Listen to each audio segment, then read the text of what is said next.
Bismillahirrahmanirrahim. Alhamdulillahi rabbil alamin. Wa asyhadu an la ilaha illallah wahdahu la syarika lah. Wa asyhadu anna Muhammadan abduhu wa rasuluh. Sallallahu alaihi wa ala alihi wa sahbihi wa sallama tasliman mazida. Amma ba'd. Ikhwani fid din, hafizakumullah. Alhamdulillah, segala puji dan syukur kita panjatkan kepada Allah semata yang telah memudahkan kita semua untuk kembali berthalabul ilm, bermajlis di salah satu dari rumah Allah Subhanahu wa taala, dan semoga Allah Subhanahu wa taala menjadikannya sebagai amal saleh dan sebagai kemudahan bagi kita untuk dimasukkan ke Jannatullah Azza wa Jal. InsyaAllah di malam hari ini kita akan melanjutkan kajian kitab Kashfus Syubuhat karya Syekhul Islam Muhammad bin Abdul Wahhab bin Sulaiman bin Ali At-Tamimi An-Najdi rahimahullahu ta'ala. Qala rahimahullah, i'lam rahimakallah anna at-tauhida huwa ifradullahi subhanahu bil ibadah wa huwa dinur rusulil ladzina arsalahumullahu bihi ila ibadihi. Fa awwaluhum Nuhun alaihi salamu arsalahullahu ila qaumihi lamma ghalaw fis salihin waddin wa suwa'in wa yaghutha wa ya'uqa wa nasrin. Syekhul Islam Muhammad bin Abdul Wahhab rahimahullah menyatakan dalam kitab Kashfus Syubuhat, i'lam rahimakallah, ketahuilah, ilmuilah, semoga Allah merahmatimu. Dan penjelasannya telah berlalu. Anna tauhida huwa ifradullahi subhanahu bil ibadah. Sesungguhnya tauhid adalah mengesahkan Allah Subhanahu wa taala dalam beribadah. Wa huwa dinur rusul alladzina arsalahumullahu bihi ila ibadihi. Yaitu tauhid adalah agama seluruh rasul yang dengannya Allah mengutus mereka kepada segenap hambanya. Fa awwaluhum Nuhun alaihi salamu. Rasul pertama adalah Nuh alaihi salam. Arsalahullahu ila qaumihi lamma ghalaw fis salihin. Allah mengutus beliau kepada kaumnya ketika mereka bersikap ghulu, ekstrim terhadap orang-orang saleh, yaitu Wad, Suwa, Yaghuth, Ya'uq, dan Nasr. Ikhwani fiddin, hafizakumullah, pada pelajaran sebelumnya, telah dijelaskan makna at-tauhid, bahwa tauhid yang dimaukan oleh muallif Syekhul Islam Muhammad bin Abdul Wahhab rahimahullah adalah tauhid al-uluhiyah, yaitu ifradullahi subhanahu bil ibadah, yaitu mengesahkan Allah subhanahu dalam beribadah. Al-ibadah, ibadah secara etimologi, secara bahasa, adz-dzullu wal khudu' adalah tunduk. Ketundukan ini arti dari ibadah dalam lughatul Arab. Apabila dikatakan tariqun mu'abbad, yaitu idza kana mudhallalan biwad'il aqdam. Tariqun mu'abbad, jalan yang rendah, yang tunduk, yaitu apabila jalan, sebuah jalan telah dilewati oleh kaki, telah diinjak oleh kaki-kaki manusia. Sehingga jalan sebuah tanah yang telah diinjak pasti tertunduk dan datar. Sehingga makna ibadah secara bahasa di sana terdapat makna adz-dzul wal khudu', sikap kerendahan dan tunduk. Sedangkan secara umum al-ibadah itu adalah at-tadhallul lillahi mahabbatan wa ta'ziman bi fi'li awamirihi wa ijtinabi nawahi 'alal wajhi alladhi ja'at bihi syara'i'uh. Ibadah secara umum maknanya adalah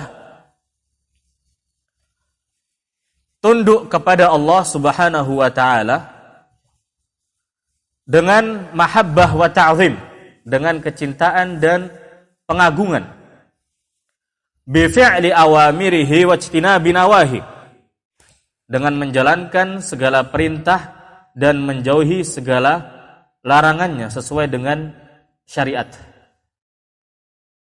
Ini sebagaimana dijelaskan oleh Syekh Khalid bin Qasim Ar-Raddadi rahimahullahu taala dalam syarah Al-Qawaid Al-Arba'. Sedangkan secara khusus makna ibadah sebagaimana disebutkan oleh Syekhul Islam Ibnu Taimiyah rahimahullah, bahwa ibadah adalah ismun jami'un likulli ma yuhibbuhu Allah wa yardahu minal aqwali wal af'al adh-dhahirati wal batinah. Ibadah adalah sebuah nama yang mencakup segala yang Allah cintai dan Allah ridhoi. Minal aqwali wal af'al adh-dhahirati wal batinah. Mencakup segala yang dicintai dan diridhoi oleh Allah berupa al-aqwal, ucapan, wal af'al, perbuatan, adh-dhahirati wal batinah, yang lahir maupun yang batin. Al-Imam Ibnul Qayyim rahimahullahu ta'ala menjelaskan dalam nuniyahnya terkait makna ibadah secara umum.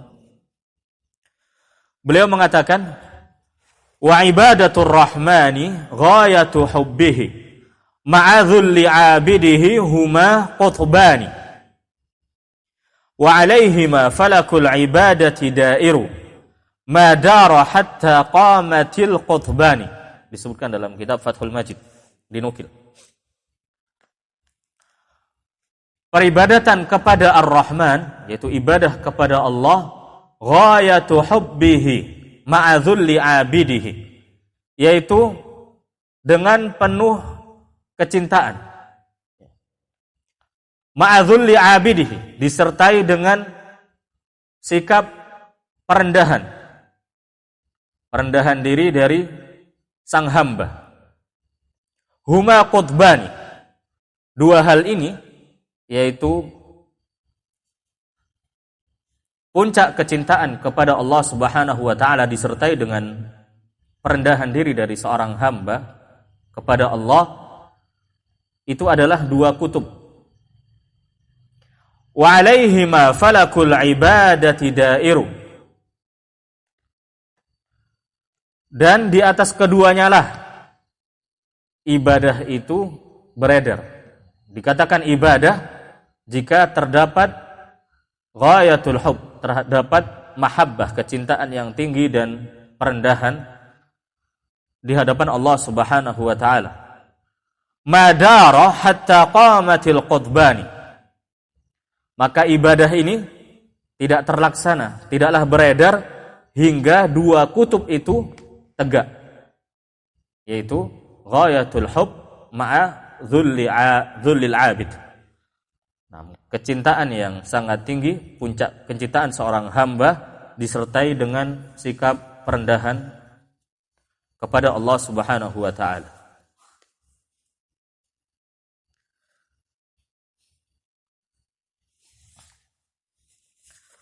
Qala Syekhul Islam Muhammad bin Abdul Wahhab rahimahullah, setelah menyebutkan bahwa tauhid itu adalah ifradullah subhanahu bil ibadah, bahwa tauhid adalah mengesahkan Allah dalam beribadah. Al-Allamah Al-Utsaimin rahimahullah, sebelumnya Al-Allamah Al-Utsaimin rahimahullah menjelaskan bahwa tauhid ini, yaitu ifradullah subhanahu bil ibadah, mengesahkan Allah dalam hal ibadah, bahwa tauhid tidaklah terlaksana kecuali dengan an-nafyu wal isbat, dengan menafikan segala bentuk peribadatan kepada selain Allah Subhanahu wa taala dan menetapkan bahwa sesembahan satu-satunya adalah Allah semata. Itulah tauhid. Apabila seseorang apabila seseorang itu beribadah kepada Allah Subhanahu wa taala, namun dia tidak menafikan peribadatan kepada selain Allah, maka sejatinya dia belum dikatakan sebagai seorang yang muwahhid sampai dia menafikan dan mengingkari seluruh peribadatan kepada selain Allah Subhanahu wa taala. Sehingga harus ada an-nafy wal itsbat, penafian dan juga al-itsbat, penetapan, dan kedua hal ini sebagai rukun dari la ilaha illallah sebagaimana yang telah kita pelajari. Qala Syekhul Islam Muhammad bin Abdul Wahhab rahimahullah, wa huwa dinur rusuli alladzina arsalahumullahu bihi ila ibadi. Tauhid itu adalah agama seluruh rasul yang Allah utus mereka karenanya kepada segenap hamba-hambanya. Sebagaimana yang Allah firmankan dalam surat An-Nahl ayat 36, "Walaqad ba'atsna fi kulli ummatin rasula an i'budullaha wajtanibut taghut." Dan sungguh kami telah mengutus seorang rasul kepada setiap umat agar mereka menyerukan u'budullah wajtanibut taghut, sembahlah Allah, beribadalah kepada Allah, dan jauhilah at-taghut, jauhilah peribadatan kepada selain Allah.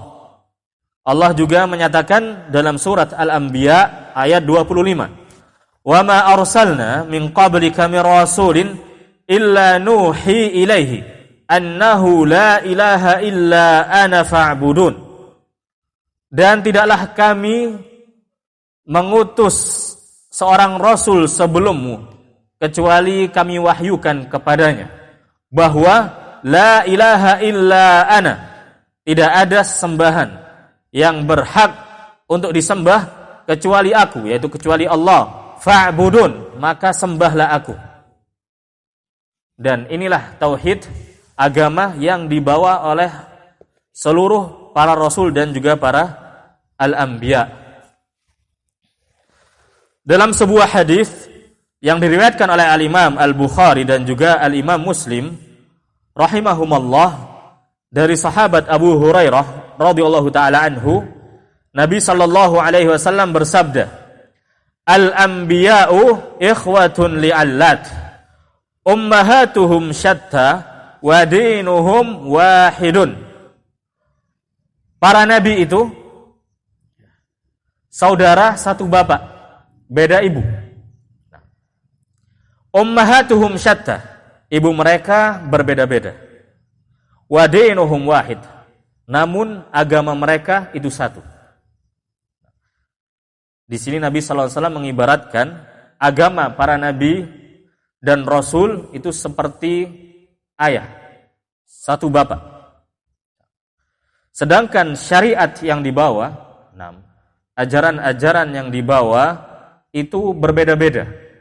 Namun pokok agamanya adalah satu, yaitu tauhidullah, yaitu agama Islam. Ini pokok agama yang dibawa oleh para rasul dan juga para nabi. Sebagaimana ayat yang telah kita baca. Ikhwani fiddin rahimakumullahu jami'an.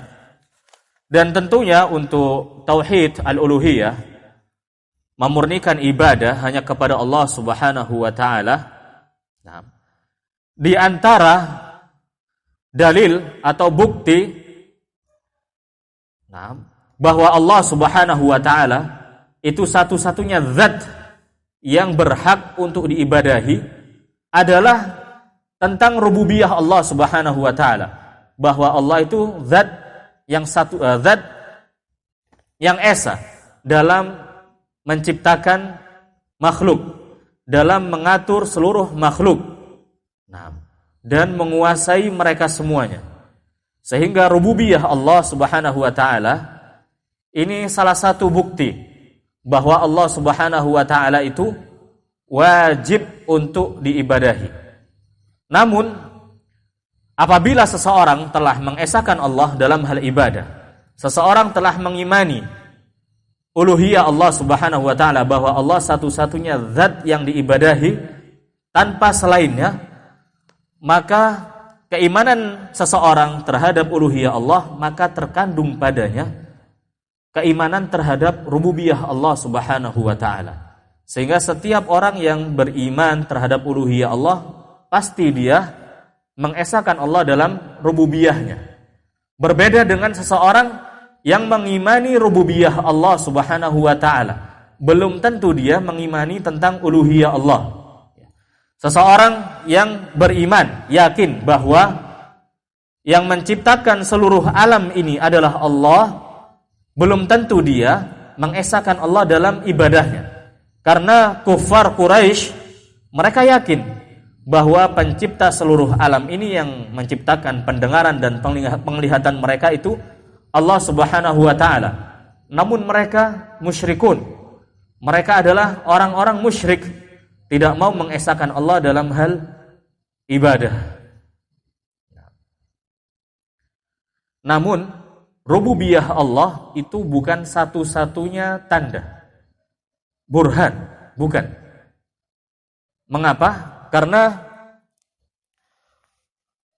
Bani Adam atau manusia itu lahir di atas fitrah, terlahirkan di atas fitrah. Nah, sebagaimana dalam sebuah hadis, Nabi sallallahu alaihi wasallam bersabda, "Kullu mauludin yuladu 'alal fitrati, fa abawahu yuhawwidanihi aw yunassiranihi aw yumajjisanihi." Setiap bayi yang terlahir itu dilahirkan di atas fitrah, di atas pengetahuan bahwa Rabb-nya atau Tuhan yang wajib disembah itu adalah Allah Subhanahu wa taala, yaitu dia dilahirkan di atas agama Islam, di atas tauhid. Fa abawahu yuhawwidanihi aw yunassiranihi aw yumajjisanihi. Akan tetapi kedua orang tuanya lah yang menjadikan dia Yahudi, Nasrani, ataupun Majusi. Fitrah ini sebagaimana yang Allah nyatakan dalam Al-Quran, fitratallahi allati fataran nasa 'alaiha la tabdila li khalqillah. Surat Ar-Rum ayat 30. Yaitu perintah untuk menegakkan agama yang lurus, yaitu agama Islam, itu adalah fitrah yang Allah tetapkan kepada seluruh manusia, atas seluruh manusia. La tabdila li khalqillah. Nah, tidak ada perubahan terhadap ketetapan Allah Subhanahu wa taala. Tidak ada seorang pun yang dapat merubah ketetapan Allah Subhanahu wa taala. Adapun hadis Nabi sallallahu alaihi wasallam, kullu mauludin yuladu 'alal fitrah, setiap bayi yang terlahir itu dilahirkan di atas fitrah. Nah, sebagaimana ini hadis riwayat Al-Imam Al-Bukhari dan juga riwayat Al-Imam Muslim dari sahabat Abu Hurairah radhiyallahu taala anhu. Sebagian para ulama menjelaskan, terkadang seseorang fitrahnya itu rusak, telah dirusak oleh lingkungan, disebabkan lingkungan ataupun oleh kedua orang tuanya, sehingga bayi yang terlahir kemudian dia tidak di atas fitrah, tidak di atas Islam, menjadi seorang Yahudi ataupun Nasrani, tidak lagi mengakui bahwa Allah Subhanahu wa taala itu adalah satu-satunya Rabb yang berhak untuk diibadahi, bisa jadi disebabkan keadaan kedua orang tuanya ataupun lingkungan. Dan juga disebabkan oleh syaitan yang telah menyesatkan mereka semuanya. Mazhab para ulama Ahlus Sunnah wal Jamaah bahwa fitrah itu adalah agama Islam, tauhid. Nah, ini sebuah pendapat Imam Ahlus Sunnah wal Jamaah. Di antaranya adalah pendapat Syekhul Islam Ibnu Taimiyah rahimahullah, kemudian muridnya Al-Imam Ibnul Qayyim, Al-Imam Ibnu Katsir Asy-Syafi'i, Asy-Syaikh Abdurrahman bin Nasir As-Sa'di rahimahumullahu jami'an, bahwa fitrah pada hadis kullu mauludin yuladu 'alal fitrah, dan juga firman Allah fitratallahi allati fatara an-nasa 'alaiha, bahwa maknanya adalah Islam dan juga tauhid. Itu pendapat Ibnu Taimiyah rahimahullah, Ibnul Qayyim, dan juga Ibnu Katsir, dipilih oleh Al-Imam As-Sa'di, dan juga para ulama al-muhaqqiqin yang lainnya. Sehingga bukti atas keesaan Allah Subhanahu wa taala dalam ibadah, uluhiyah Allah Subhanahu wa taala itu terdapat di seluruh alam ini, dan juga ada di jiwa-jiwa manusia, bahwa mereka terlahirkan di atas fitrah.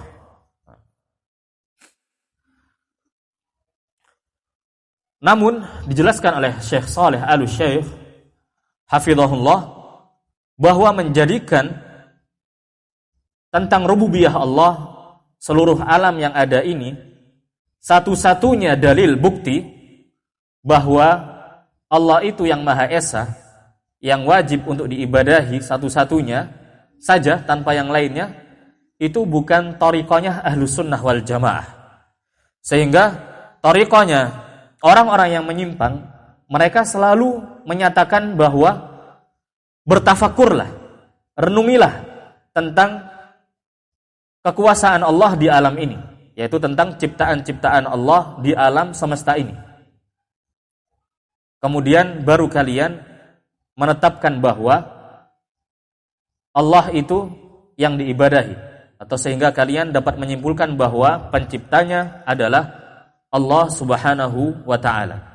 Sehingga ahlul kalam al-mutakallimun, orang-orang yang mengedepankan akalnya dibanding dalil Alkitab was sunnah tentang Allah Subhanahu wa taala, ketika mereka berbicara tentang Allah Subhanahu wa taala, mereka selalu mengatakan bahwa awal wajibin an-nazar, bahwa kewajiban pertama kali bagi seorang hamba itu adalah an-nazar, adalah meneliti, merenungi alam semesta ini.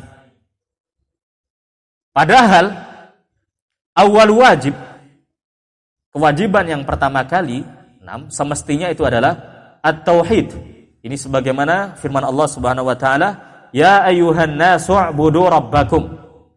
Dan juga Nabi SAW ketika mengutus Mu'adz ke negeri Yaman untuk mendakwai ahlul kitab, falyakun awwala ma tad'uuhum ilaihi syahadatu alla ilaha illallah, wa fi riwayatin ila ayyuhidullah. Hendaklah pertama kali yang engkau dakwahkan, engkau serukan kepada mereka adalah agar mereka mengucapkan kalimat syahadat, agar mereka menauhidkan Allah Subhanahu wa taala. Itu kewajiban pertama kali.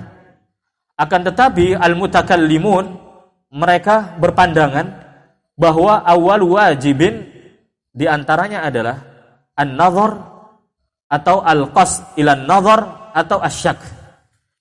Nih, kalau thariqahnya ahlul kalam, ketika mereka menyerukan tauhid, mereka mengatakan hendaknya kalian itu syak, ragu terlebih dahulu, sehingga sesembahan-sembahan yang ada kemudian Rabb itu sama derajatnya.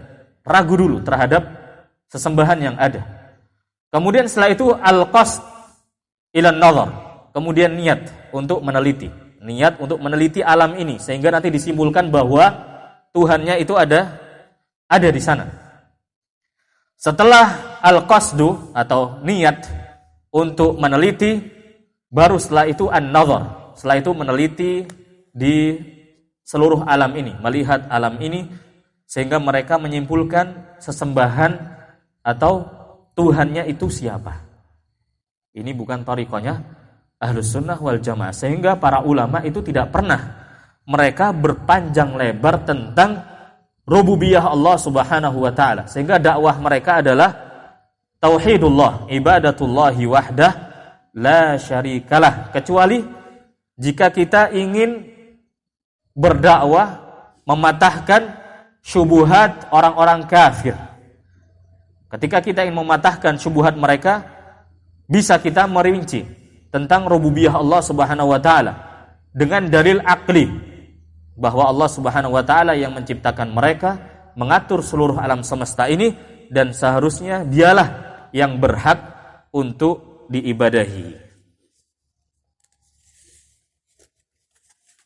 Sehingga tujuan diutusnya para rasul dan juga para nabi adalah tahqiqu tauhidillahi subhanahu wa ta'ala, yaitu agar segenap umat merealisasikan tauhidullahi subhanahu wa ta'ala.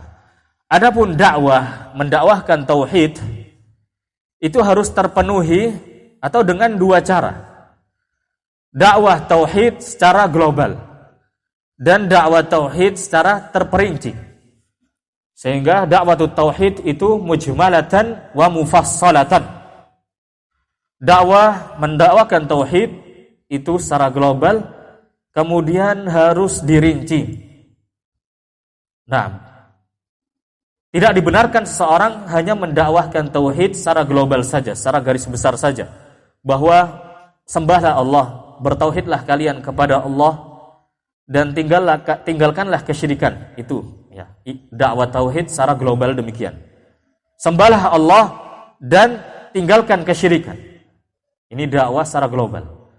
Akan tetapi di sana harus disertai dengan dakwah tauhid, menjelaskan tentang apa itu tauhid, apa itu syirik secara mufassalatan, secara terperinci. Sehingga umat ini memahami hakikat tauhid, memahami apa itu tauhid. Karena kalau kita mendakwakan tauhid secara global, maka nanti akan dipahami sesuai pemahaman para mad'unya, pemahaman kaum muslimin, jamaah yang mendengarkannya. Akan tetapi hendaknya seorang dai mendakwakan tauhid itu secara global dan juga secara terperinci.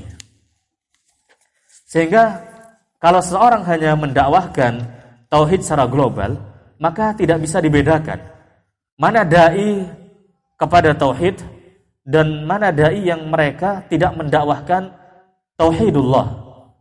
Sehingga dai yang mendakwahkan kepada tauhid, mereka pasti mendakwakan tauhid secara global ketika mereka mengutarakan pendahuluan tentang penjelasan tentang tauhid ataupun syirik, kemudian setelahnya dia harus menjelaskan secara terperinci dari macam-macam tauhid ataupun dari bentuk-bentuk kesyirikan kepada Allah Subhanahu wa taala.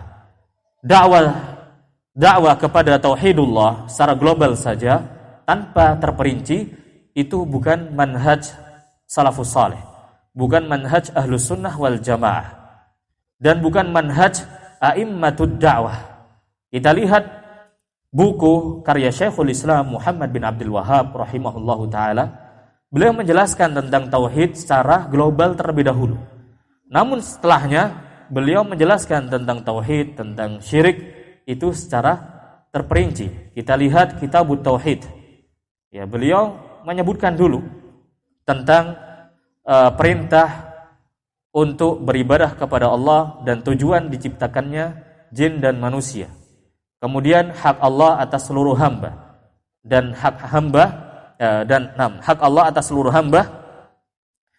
Kemudian setelahnya beliau menyebutkan rincian-rincian tauhid dan juga rincian-rincian syirik. Contoh misalnya dakwah kepada tauhidullah, dakwatut tauhid secara terperinci, yaitu dengan dia mendakwahkan bahwa Allah itu satu-satunya zat yang diibadahi, mendakwahkan syahadat alla ilaha illallah. Nah, memahamkan bahwa ibadah itu beragam. Di sana ada amalan hati, di sana ada amalan berupa ucapan dan perbuatan. Amalan hati pun beragam, ada mahabbah, kecintaan, raghbah, rahbah, roja, khauf, tawakal, inabah, dan seterusnya. Dan sebagaimana kita pelajari di karya-karya Syekhul Islam Muhammad bin Abdul Wahhab rahimahullahu ta'ala. Kalau kita mendakwakan tauhid secara terperinci, maka akan dipahami secara benar apa yang diinginkan oleh dai tersebut ketika mendakwahkan tauhid. Adapun kita mendakwahkan secara global-global saja, maka ini bukan manhajnya Ahlus Sunnah wal Jamaah. Kita perlu mengingat ucapan Al-Imam Ibnul Qayyim rahimahullahu ta'ala,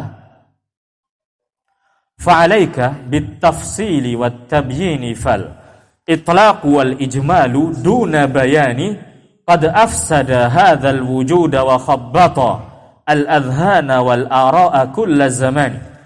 Al-Imam Ibnul Qayyim rahimahullah menyatakan, seharusnya engkau memperinci dan menjelaskan, karena ucapan yang global tanpa penjelasan yang terperinci itu telah merusak seluruh alam yang ada dan mengacaukan pikiran-pikiran dan pandangan-pandangan manusia di setiap zaman. Itu kalau kita menggunakan kalimat-kalimat yang global saja, kalimat-kalimat yang ambigu, tanpa memberikan perincian penjelasan yang terperinci. Dan ini berlaku di setiap permasalahan. Nah, dalam permasalahan ilmu, dalam penjelasan tentang fitnah, dalam penjelasan tentang fatwanya para ulama, itu harus dijelaskan secara terperinci apa yang diinginkan oleh Allah Subhanahu wa taala, apa yang diinginkan oleh Rasul sallallahu alaihi wasallam dalam Alkitab was Sunnah, dan juga apa yang dimaukan oleh para ulama dalam fatwa-fatwa mereka, apa yang mereka inginkan. Dalam menjelaskan tentang fatwa para ulama itu harus dijelaskan secara terperinci, sehingga syubuhat-syubuhat yang ada di benak-benak dan di pikiran-pikiran umat Islam itu terbersihkan, dan sehingga mereka jernih dari berbagai macam syubuhat, kerancuan-kerancuan dalam memahami agama Islam, ataupun kebatilan-kebatilan yang telah dihembuskan oleh dai-dai yang menyimpang. Sehingga dakwah kepada tauhidullah itu secara global dan juga secara terperinci. Ada sebuah hadis yang tadi terlewatkan untuk disebutkan, bahwa seluruh manusia itu dilahirkan di atas fitrah. Ada sebuah hadis riwayat Al-Imam Muslim rahimahullahu taala, dalam hadis qudsi, wa inni khalaqtu ibadi hunafa'a kullahum wa innahum atathumus syayatin fajtalathum an dinihim. Sesungguhnya aku telah menciptakan seluruh hamba-hambaku itu hunafa, di atas agama yang lurus, di atas tauhid. Dan sesungguhnya setan-setan itu telah mendatangi mereka dan telah menggelincirkan mereka dari agama mereka. Yaitu sebagian orang yang kemudian terlahir, kemudian dia beranjak dewasa dan tidak di atas fitrah, maka syaitan telah merusak fitrah mereka, atau lingkungan ataupun kedua orang tuanya yang telah merusak mereka. Ini pelajaran kita di malam hari ini. Semoga Allah Subhanahu wa taala menjadikan apa yang telah kita dengar berupa ayat Al-Qur'an dan juga hadis Nabi sallallahu alaihi wasallam dan juga penjelasan para ulama sebagai ilmu nafi' dan juga amal saleh. Wa sallallahu wasallam wa baraka ala nabiyyina Muhammadin wa ala alihi wa sahbihi wasallam. Subhanakallahumma bihamdik asyhadu an la ilaha illa anta astaghfiruka wa atubu ilaik. Nam tafaddalu, Allah yubarik fikum.